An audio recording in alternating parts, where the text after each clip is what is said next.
Bismillahirrahmanirrahim. Assalamualaikum warahmatullahi wabarakatuh.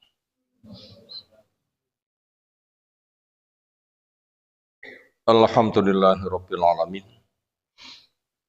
Alladzi arsala rasulahu bil huda wa dinil haq liyudhhirahu 'ala dini kulli. Kafa billahi syahida. Wa asyhadu an la ilaha illallah wahdahu la syarikalah. Wa asyhadu anna Muhammadan abduhu wa rasuluh. Allahumma shalli ala Muhammad wa ala alihi wa ashabihi wa man tabi'ahum bi ihsanin ila yaumiddin. Ya ayyuhalladzina amanu taqullaha haqqa tuqatih wa la tamutunna illa wa antum muslimun wa ba'du. Fa inna asdaqal hadisi kitabullah wa khairal hadyi hadi Muhammadin sallallahu alaihi wasallam. Syarrul umuri muhdatsatuha fa inna kulla muhdatsatin bid'ah wa kulla bid'atin dhalalah wa kulla dhalalatin finnar. Ayol ikhwah akramanus subhanahu wa ta'ala. Insyaallah kita lanjutkan mengkaji kitab Jami'us Shahih Sahih Bukhari al-Imam Abu Abdullah Muhammad Ibn Ismail, Ibn Ibrahim, Ibn Mughirah, Ibn Bardisbah, Al-Bukhari, Al-Ju'fi, rahimahullahu ta'ala. Masih jilid yang kedua, juz yang ketiga dari Kitabus Syurut. Cerita tentang syarat-syarat di mana al-muslimu ala syurutihim.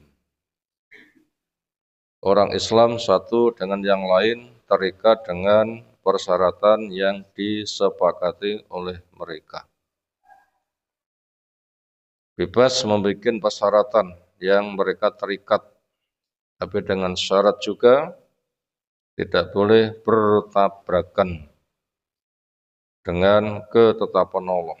Manusia punya ikatan persyaratan, walau 1000 persyaratan, sekokoh apapun, bila bertabrakan dengan hukum Allah, hukum Rasulnya, maka ditolak. Silahkan sekira perlu bikin syaratan, tapi dengan catatan dikoreksi, nggak boleh bertentangan dengan hukum Allah Ta'ala. Berikutnya masih babus syurut fis sulhi. Babus syurut fil jihad wal musalaha ma'ahlil hurub wa kitabatis syurut. Bab terikat persyaratan di medan jihad. Di sana ada janji damai, tidak berperang dengan musuh, dan syarat yang ada itu ditulis. Untuk menjelaskan masalah ini, Imam Bukhari rahimahullah ta'ala menjelaskan kisah panjang dari perjanjian Hudaybiyah. Tahun berapa? Saya tak tekonan. Tahun berapa perjanjian Hudaybiyah?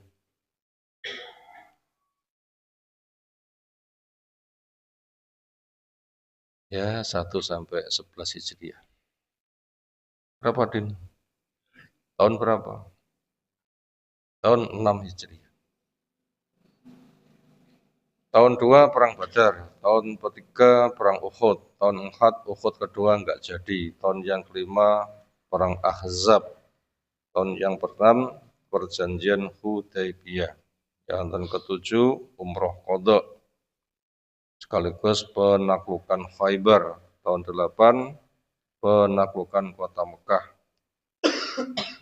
Tahun ke-9 haji dipimpin oleh Abu Bakar untuk membersihkan sisa-sisa peninggalan orang musyrik, termasuk tawaf dengan telanjang, bersihkan total.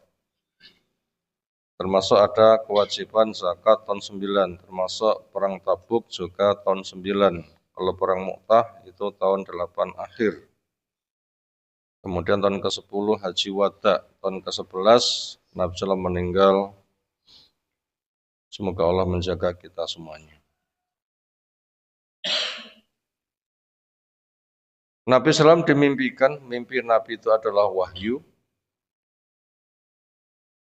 untuk masuk ke Baitullah, kemudian digerakkan yang mau umroh berkumpul sekitar 1.400-an. Sampai di Hudaybiyah, kurang beberapa kilo menuju ke Mekah, onta Nabi SAW Allah derumkan. Di situ dipasang tenda istirahat. Lalu mitra Nabi SAW, Budil bin Warqa, ada ke situ. Dijelaskan oleh Nabi SAW. Saya ke sini mau umroh. Disiapi binatang-binatang yang mau disodakohkan nanti sudah ditandai. Kami enggak membawa senjata. Diharapkan orang Quraisy membiarkan kami untuk berumroh. Atau syukur-syukur mereka juga mau berumroh bersama kami. Atau apabila enggak menginginkan menghalangi kami mau perang, tak tandangi. Karena saya tahu Quraisy sedang lesu oleh beberapa peperangan hilang daya. Atau Budil bin Warqa, ya tak sampaikan apa misimu ke sini. Akhirnya mereka mengirim utusan berganti. Akhirnya terakhir oleh Suhail bin Amr. Komentar Nabi SAW, seolah urusannya mudah. Itu namanya fa'al. Ada nama baik menjadi pendorong untuk doa kepada Allah. Suhail memiliki makna sahlun, mudah. Ya Allah mudahkan urusan kami. Akhirnya disepakati umroh tahun depan. Itu pun hanya 3 hari. Kemudian damai tidak perang 10 tahun. Setelah ditandatangani kesepakatan ini, bila ada orang Quraisy gabung ke Nabi, nggak boleh diterima. Bila dari pihak Nabi gabung ke Quraisy, nggak boleh untuk dihalang-halangi. Seolah kemenangan ada di Quraisy, tapi kemenangan di dalam yang hak.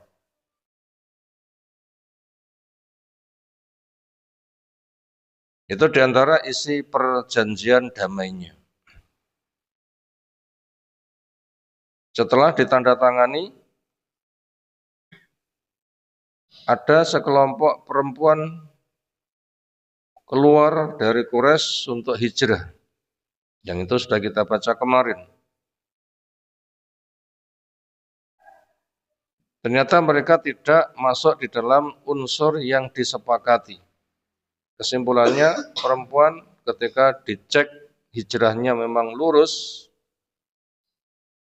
memang ikhlas, nggak ada tendensi dunia, memang benar-benar untuk berhijrah diterima, otomatis harus putus hubungan nikah dengan orang-orang musyrik. Dan Allah telah menjelaskan tidak boleh ada hubungan pernikahan antara muslim dan musyrik. Akhirnya Umar mencerai 2 istrinya. Akhirnya ada kaum muslimin kehilangan istri, ada orang musyrik juga kehilangan istri. Orang Islam kehilangan istri karena istrinya tidak mau diajak hijrah.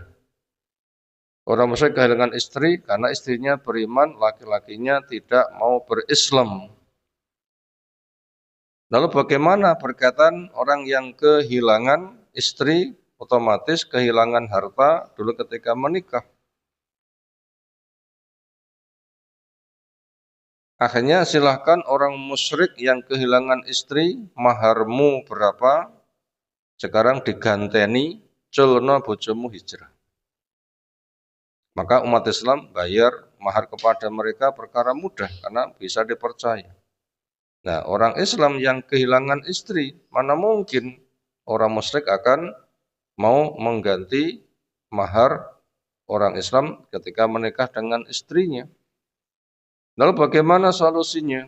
Maka dijanjikan nanti apabila ada ghanimah, maka siapa-siapa yang kehilangan istri belum mendapatkan mahar kembali, supaya enggak kehilangan double, kehilangan bojo, kehilangan bondo, makanya hartanya diijoli dari Baitul Mal, sumber dana diantaranya dari ghanimah.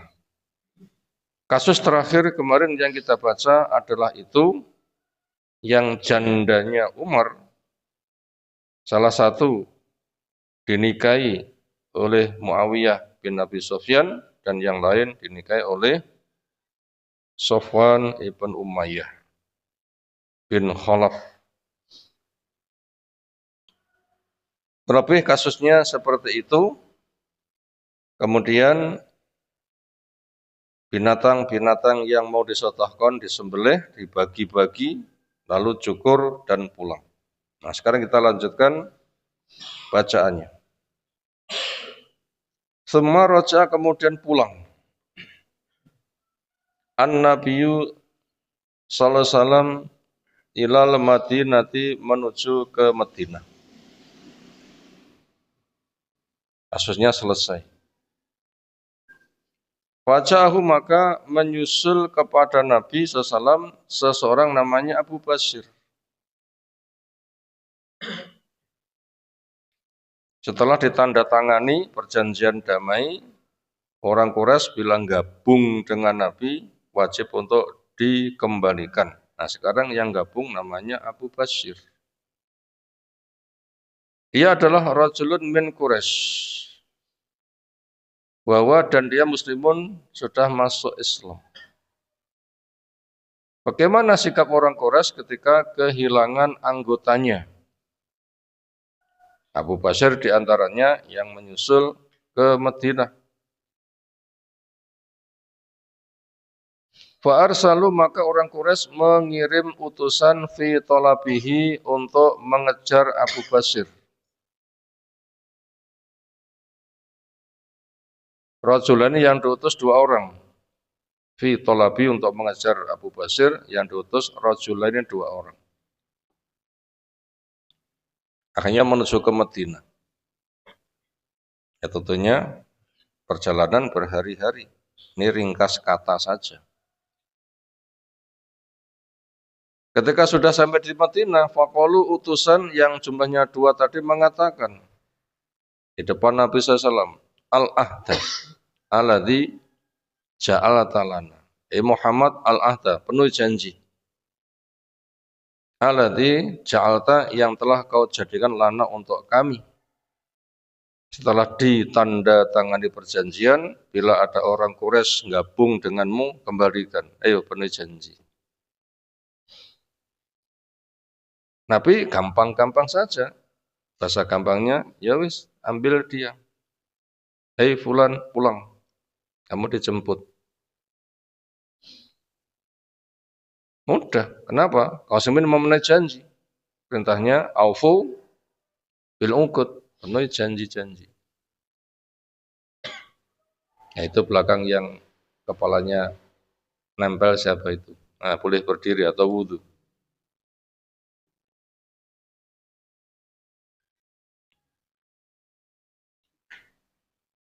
Akhirnya fada'afahu Nabi SAW menyerahkan si Abu Basir ila Rasul kepada dua yang sedang mengejarnya. Akhirnya sudah karena kamu pulang. Fa kharaja bihi maka kedua utusan Quraisy keluar bihi membawa Abu Basir. Seolah lancar-lancar saja. Hatta sehingga balagha keduanya sampai, dua utusan ketika pulang, perjalanan pulangnya sampai Dzul Khulaifah di sebuah tempat namanya Dzul Khulaifah. Ini dari Masjid Nabawi ke Dzul Khulaifah berapa jaraknya? Ini yang belajar kitab haji tentunya paham. Berapa jaraknya? Coba tahu. Berapa wab? Oh, Berapa dit? Berapa kilo? 10-an kilo. Dzulkhuleifah termasuk miqat makani untuk penduduk Madinah. Orang bermanasik setatnya di Dzulkhuleifah. Mandi, ganti baju, pakai baju ihram, mengatakan labbaika Allahumma bi umratin. Nah, itu ihlal, ungkapan itu terungkap. Setatnya namanya miqat makani, namanya Dzulkhuleifah. Fanazalu, maka rombongan yang bertiga itu tadi singgah yakulun, makan min tamrin lahum, dari kurma milik mereka. Nah, ketika sedang makan bareng ini, satu muslim, dua musyrik. Satu muslim Abu Basir yang menyusul ke Madinah, dua musyrik utusan Quraisy untuk menjemput pulang. Maka ketika sedang makan bareng ini, faqala Abu Basir li ahadir rajulaini, untuk salah satu dari dua orang yang menjemputnya. Wa Allah, demi Allah, ini sesungguhnya saya la'ara, sungguh melihat saifaka, pedangmu, hadza ini ya fulan, jayidan, bagus sekali. Fulan, pedangmu apik banget. Ada apa dia ngomong seperti itu? Fastallahu, maka menghunusnya al-akharu, yang lain. Akhirnya dilepas dari rangkanya, dikeluarkan, didelok, dibuktikan bagusnya seperti apa. Betul bagus. Faqala ajal, iya.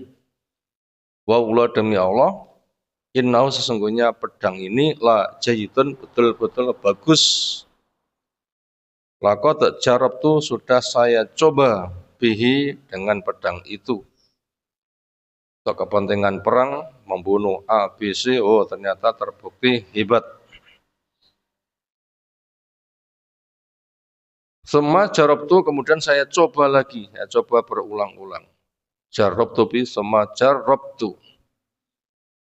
Waqala Abu Basir mengatakan, Arini, tolong perlihatkan kepadaku, andur, saya mau lihat ilai kepada pedangmu seperti apa, kok bagus.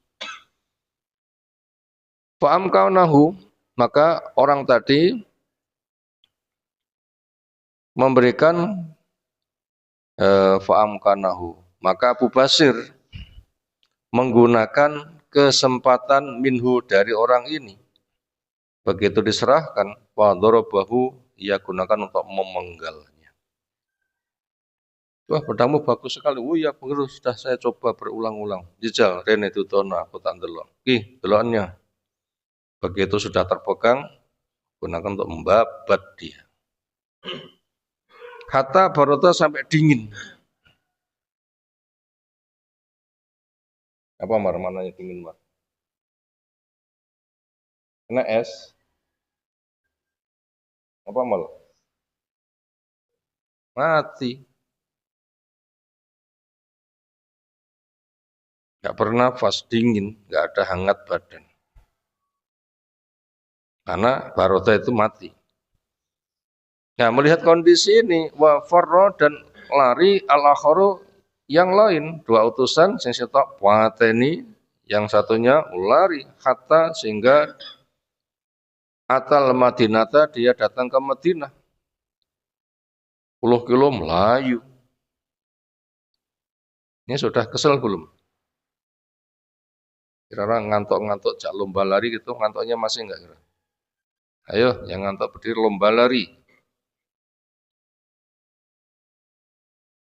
Misalnya begitu. Fadakhala masjida, lalu dia masuk ke masjid.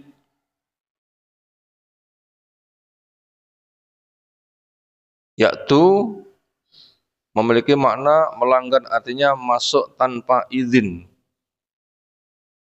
Seringnya orang ketemu Nabi, ya ketemu siapa gitu dulu, tolong haturkan kepada Nabi, saya mau sowan. Yang ini enggak, nyelonong. Kenapa? Ya kondisinya memang kondisi begitu. Enggak sempat meminta izin. Faqala, maka memberikan komentar Rasul SAW, khina ro'ahu, ketika melihatnya, laqad ro'a, di mana beliau melihat hadza, orang ini, zu'ron, Apa din? Du'ron din.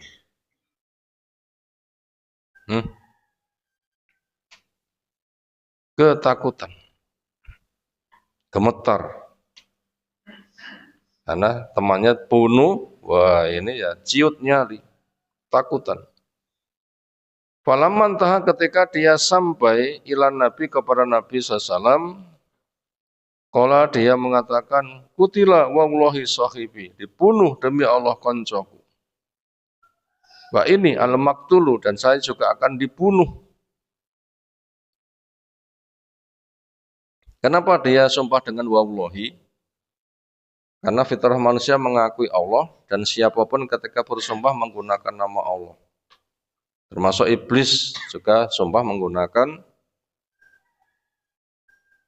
sifat Allah.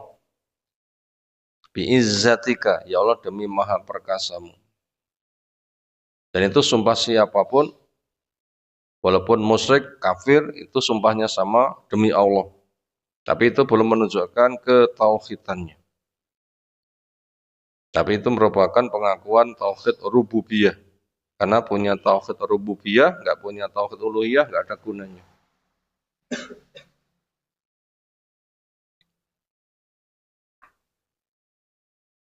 Wajah maka menyusullah, datang menyusul si Abu Basir.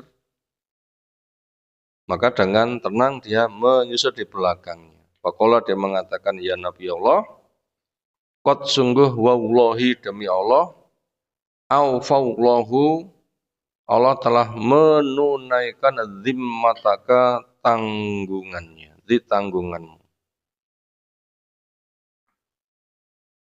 Qad radatani, di mana engkau telah mengembalikan saya ilim kepada mereka. Summa anjani Allah, kemudian Allah menyelamatkan saya minhum dari mereka. Wa Rasulullah SAW, engkau tidak salah karena engkau telah menunaikan janji. Saya ke sini dikembalikan, engkau sudah mengembalikan. Sementara saya ke sini lagi untuk menjelaskan permasalahan. Yaitu dia saya bunuh, 2 orang penjemput, bunuh salah satunya, yang satu ke sini, ini saya kejar dia. Kasusnya begitu. Jadi mengakui 2 orang dibunuh salah satunya, dia lapor, Abu Basir juga menjawab, betul, saya yang membunuhnya. Kalau Nabi berkomentar, Nabi SAW, wailu ummi, cilaka mboke. Ini sebagai satu bentuk bahasa protes Nabi SAW. Bukan doa supaya Abu Basir cilaka, bukan. Mis'aru harbin, dia menyalakan api peperangan. Laukana lahu ahadun, andaikan bersama Abu Basir ini ada, andaikan ada dia bersama yang lain. Bersama 2 orang, yang satu dibunuh, yang satu lari, andaikan masih ada teman yang lain, lalu satunya dibunuh, kemudian dia membela diri, ini perang. Celaka, artinya tidak boleh. Ini kondisi damai, bagaimana perang? Mestinya orang yang dipulangkan ya pulang. Ketika membunuh, ini namanya memicu peperangan, itu tidak boleh. Sementara perang itu harus ada ketetapan dari imam. Tidak boleh ide sendiri, perang, tidak boleh. Perang itu bersama imam. Alhamdulillah. Ya. Sebagaimana sholat berjamaah ya ada imam. Gimana sholat berjamaah nggak ada imam? Imamnya uzur, ya ada penggantinya. Tidak boleh sholat dewi-dewi. Nah, apa itu? Sholat berjamaah kok dewi-dewi. Namanya perang itu harus bersama-sama.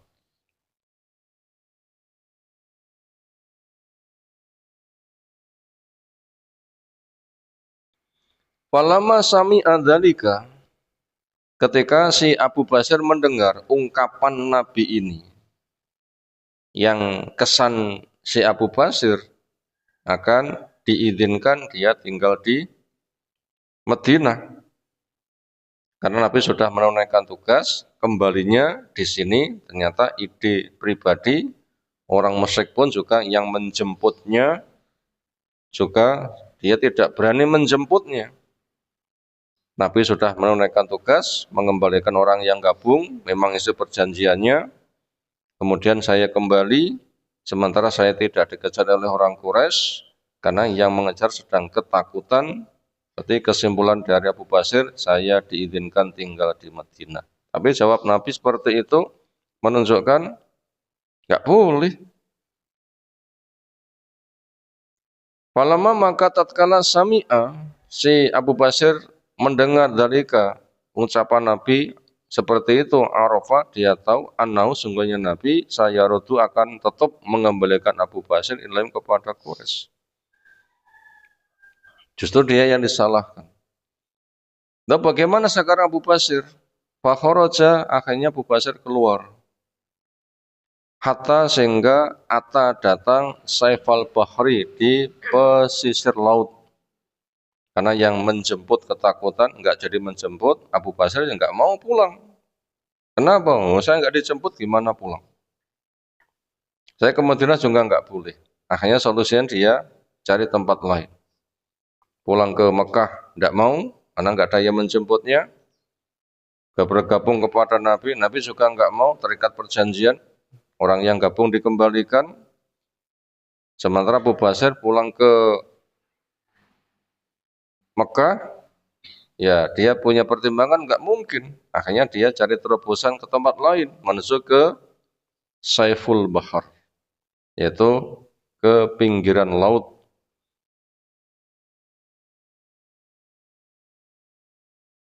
Yang tempat itu strategis bila ada lalu lintas perdagangan Arab, Sam, Mekah, Sam, itu bisa dibilang lewat situ. Kemudian wayan fal itu lolos juga, lepas juga minhum dari Quraisy ada Abu Jandal ibnu Suhail. Nah, Abu Jandal anaknya Suhail bin Amr itu juga lepas. Karena dia masuk Islam, gabung dengan Nabi nggak boleh. Kenapa? Terikat dengan perjanjian. Di Quraisy dia disiksa. Dia punya hak menyelamatkan diri. Masa disiksa menang? Siksa ya harus membela diri. Maka dia itu keluar. Keluar ke Madinah nggak mungkin, nanti akan dikembalikan. Akhirnya keluarnya ke tempat yang lain. Nah, silahkan keluar. Karena disiksa membela diri. Akhirnya falahiko dia menyusul bi Abi Basir. Akhirnya kelompok Abu Basir sekarang semakin berkembang. Dimulai Abu Basir, ditambah seseorang namanya Abu Jandal. Waja'ala maka berbuat la yahruju min Quraisy, tidaklah keluar dari orang Quraisy rajulun seseorang Qad aslama yang dia telah masuk Islam illa kecuali lahiko akan menyusul bergabung bi Abi Basir. Jadi orang yang sudah masuk Islam tapi penjara oleh orang Quraisy, siksa paksa untuk kafir, maka itu lepas satu persatu. Coba tadi, lepas pertama tadi, coba tak tekoni, biar angkat kepala. Coba yuk, yang keluar pertama. Tuh, gak dijawab. Sim, siapa yang keluar pertama? Oh, gak dijawab juga. Dan ini itu. Siapa? Abu Basir. Nyusul yang kedua, Abu Jandal. Di mana tempat markas mereka? Di Saiful Bahar. Di pantai pinggiran laut. Sehingga banyak sekali orang yang sudah masuk Islam di penjara bisa keluar. Lalu ketika keluar, ternyata nyusul kepada Abu Basir. Kata sehingga istitamat menjadi kelompok. Minum dari mereka isabatun dengan jumlah yang besar. Akhirnya semakin disegani. Kenapa? Fa wallahi maka demi Allah ma yasma'un mereka tidak mendengar bi'irin adanya kafilah dagang kharajat yang keluar li Quraisy milik Quraisy ila Syam menuju ke Syam illa kecuali i'taradu kelompoknya Abu Basir itu menghadang laha kepada rombongan dagang tadi. Fa qataluhum maka kelompoknya Abu Basir membunuh kepada orang-orang para pedagang itu. Wahadu dan mengambil amwalahum harta mereka. Bolehkah kelompok Abu Basir jadi penghadang, akhirnya orangnya yang lewat bunuh, hartanya dirampas, bolehkah? Boleh. Kenapa? Karena dia dizalimi, orang yang lewat, orang yang menzalimi. Karena kelompoknya Abu Basir dizalimi, orang yang lewat, orang yang menzalimi. Kenapa? Itu keputusan Quraisy untuk menghalangi orang masuk Islam. Menangkap, memenjara, merampas, dan macam-macam. Makanya mereka membela diri. Nah, orang yang dizalimi ya membela diri. Sekarang saya bisa lepas, kamu lewat. Bunuh, hartanya rampas. Akhirnya Quraisy menjadi kewalahan. Karena mereka mau menarik kembali, ya nggak mungkin, sudah keluar nggak bisa dikejar. Andaikan mereka datang meminta pulanglah, pasti akan dilawan. Kalian mendolimi kami, bagaimana kamu meminta kami?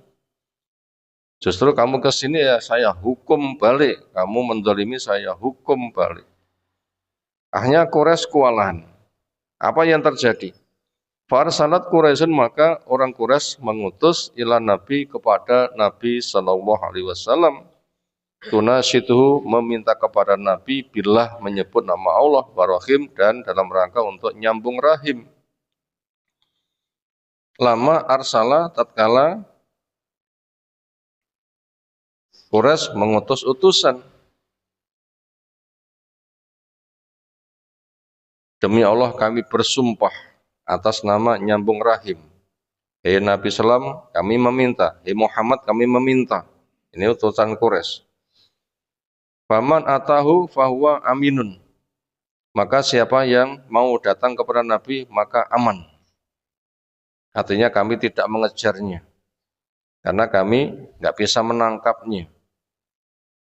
Apabila dia dibiarkan berkeliaran, justru dia membahayakan kami. Kenapa? Membunuh kafilah kami, merampas harta kami. Ya sudah, sekarang akan dia bergabung dengan kamu saja.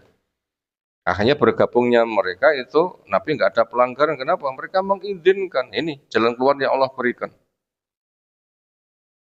Akhirnya Fa'arsala mengutuslah an-Nabi SAW ilaihim kepada kelompoknya Abu Basir. Didatangi utusan Nabi, hei grupnya Abu Basir, gembira buat kalian. Kalian sudah tidak dikejar-kejar lagi oleh orang Quraisy karena mereka nggak berani dengan kamu. Mereka telah datang kepada Nabi, kamu diizinkan bergabung dengan Nabi. Untuk itu kami diutus memberitahu kepada kamu, ayo rame-rame bersama kami untuk bergabung dengan Nabi SAW. Gimana grupnya Abu Basir? Ya bahagia sekali. Memang itu tujuannya untuk hijrah. Ini kemenangan yang Allah berikan kepada kaum muslimin yang seolah ketika perjanjian itu ternyata terkesan kalah, ternyata benar. Maka berkaitan dengan ini turunlah ayat wa huwallazi kaffa aydiyam ankum wa aydiyahum ankum bi batil makkata min ba'di an adfara alaihim hatta balagha al-hamiyah hamiyatal jahiliyah itu di ayat-ayat bagian akhir dari surah Al-Fatah. Ayo, siapa yang bacakan? Bahwalladzi kaffa aydiyahum ankum fadl. Apa?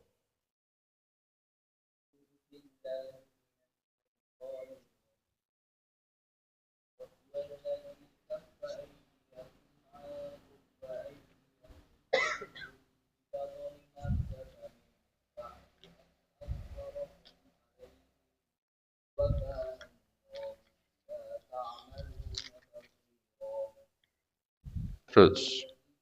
Terus.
Nah, masyhur. Ayat yang ke-24 sampai 26 surah Al-Fatah.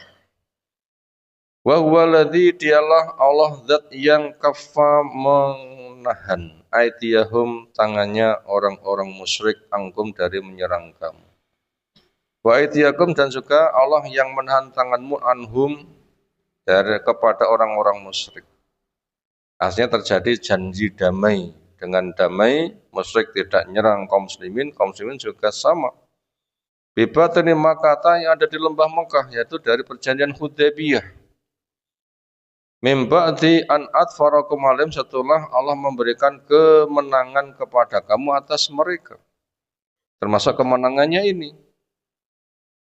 Bergabungnya orang Quraisy kepada kaum muslimin, isi perjanjian tidak boleh. Untuk kasus ini memang Quraisy mengizinkan, wis PN gabung kepada kamu.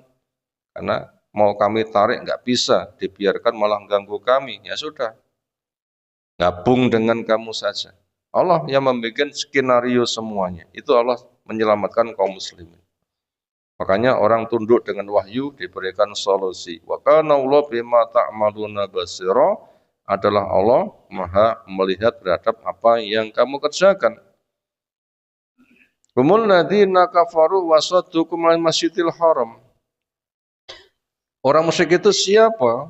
Yaitu orang yang kufur, menghalangi kamu sehingga tidak bisa masuk ke Masjidil Haram, mau umrah ternyata terhalang.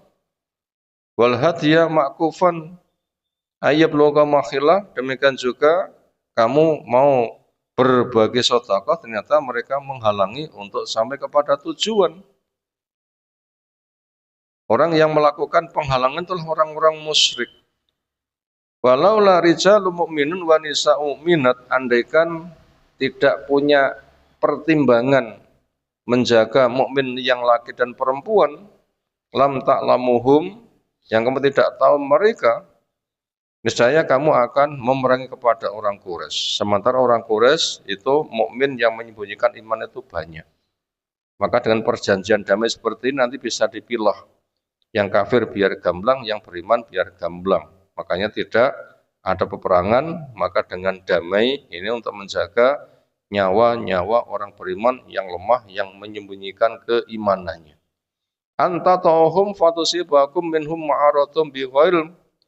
Sebab kamu nanti akan menimpakan musibah kepada mereka sehingga terjadi penyesalan karena nggak ngerti. Itu semuanya Allah adakan perjanjian damai, liyudkhilallahu fi rahmati mayyasha. Allah hendak memasukkan kepada siapa yang dikehendaki kepada rahmatnya, yaitu mudah untuk masuk Islam. Lau tazayyalu la'adzabna alladziina kafaru minhum adzaban alima. Andaikan memang itu bisa dipisah, orang Mekah itu enggak kecampuran mukmin yang menyembunyikan iman, niscaya orang kafir akan disiksa dengan siksa yang sangat pedih. Makanya Nabi tahu ada orang beriman yang menyembunyikan, maka tidak diperangi untuk menjaga kaum muslimin. Ij'alal ladzina kafaru fi qulubihimul hamiyyata hamiyyatal jahilah. Ingat, ketika orang kafir menjadikan di hati mereka ada fanatik, asabiyah, cinta kelompok, gaya jahiliyah, lebih mempertahankan kesukuannya daripada menerima Islam. Fa'anzalallahu sakinatu ala rasul wal mu'min, Allah menurunkan ketentramannya kepada Rasulnya, kepada orang yang beriman. Walzam kalimat taqwa, Allah mengokohkan kalimat takwa kepada orang yang beriman. Wa kanu ahaqqa biha, wa ahla, orang beriman memang berhak. Wa kana Allahu bi kulli syai'in alima, kepada semuanya Allah adalah zat yang maha mengetahuinya. Bagaimana berikutnya? Pagi hari ini ada jadwal lain yang sedang menunggu. Kita cukupkan dulu. Insyaallah kelanjutannya kita kaji waktu menyusul. Untuk hadis yang panjang tinggal beberapa langkah bagian akhir. Demikian yang kita sampaikan. Subhanakallahumma bihamdika asyhadu an la ilaha illa anta astaghfiruka wa atubu ilaik. Assalamualaikum warahmatullahi wabarakatuh.